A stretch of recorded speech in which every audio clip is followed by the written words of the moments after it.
Welcome to the kitchen. Today we're gonna make a roast chicken with Herbs de Provence. So I got this beautiful 5-pound roasting chicken, and I also got it on sale. So be frugal when you can. Notice your sales. I got this for $4.61 and it normally would be $10.43. Huge savings on my part, I must say. So I'm rather impressed with my frugalness, but I want to make this a wonderful dish. So we're going to use this beautiful herb blend, Herbs de Provence.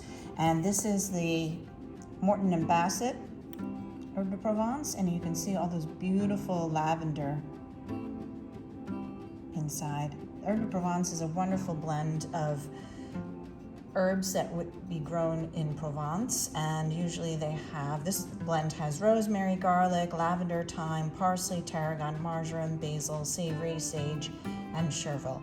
So this is a very flavorful blend, and I have been to Provence, and I have had the poulet de Provence in these rotisserie wagons off the street, which is like similar to how we have in New York City a hot dog cart. In Provence, they have chicken on a rotisserie on the street. So it's very, very good. I am trying to recreate that dish that I had there many years ago.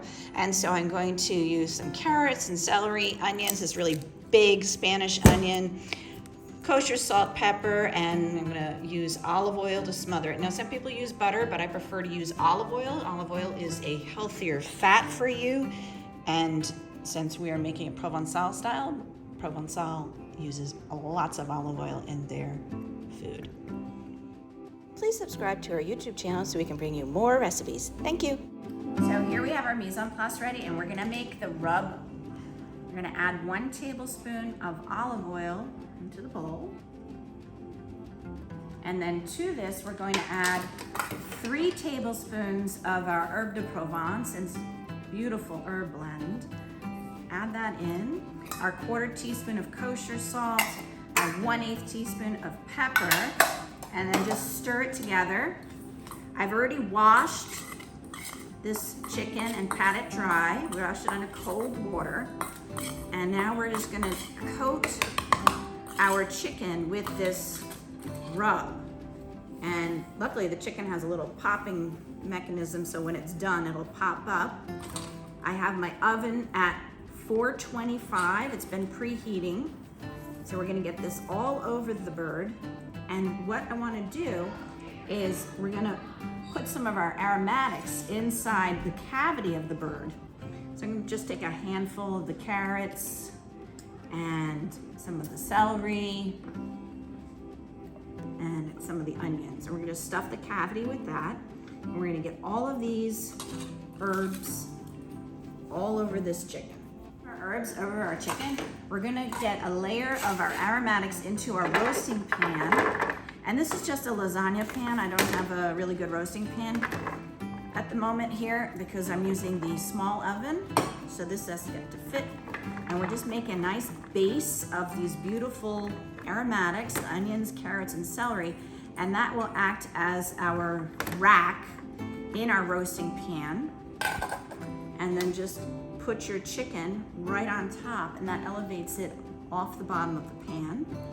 And we're gonna put it into our 425-degree oven for 25 minutes, and then I'll turn it down to 350 and continue to roast it for about 25 to 30 minutes, waiting for this little thing to pop up. That was our first 30 minutes at 425, and now I'm gonna turn the oven down to 350 and finish it up for probably another half hour. Here is our beautiful roast chicken. Now, the popper on the top has not come off, but this has been in there quite a while, so we can pierce the thigh and see if the clear juices come out. And that's one way of telling if it's done. If you have an instant read thermometer, you want it to read 165, or we can slice into here, and we want to make sure there's no pink flesh. Look how juicy that is. It's absolutely gorgeous. And I just want to pull it aside and see if there's any pink flesh. It's looking pretty good, although I'm gonna put it back in for another 10 minutes. All right, I've got my thermometer, instant read thermometer in the thigh, not touching the bone, and we're up to 165. So I am gonna take this out of the oven. although the popper didn't come up, but I don't want to make this overdone and overly dry. So I'm taking it out now. All right, so I put it back in the oven for 5 more minutes, and that 5 minutes finally made the popper come up.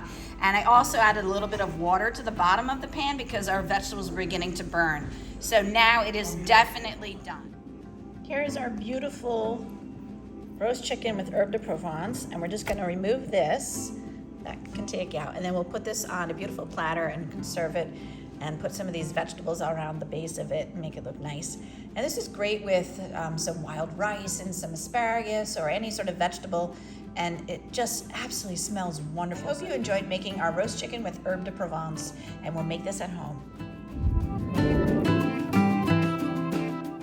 Thank you so much for watching. For more recipe demonstrations, please click like and subscribe to Chef Victoria Loves YouTube channel and have fun in the kitchen.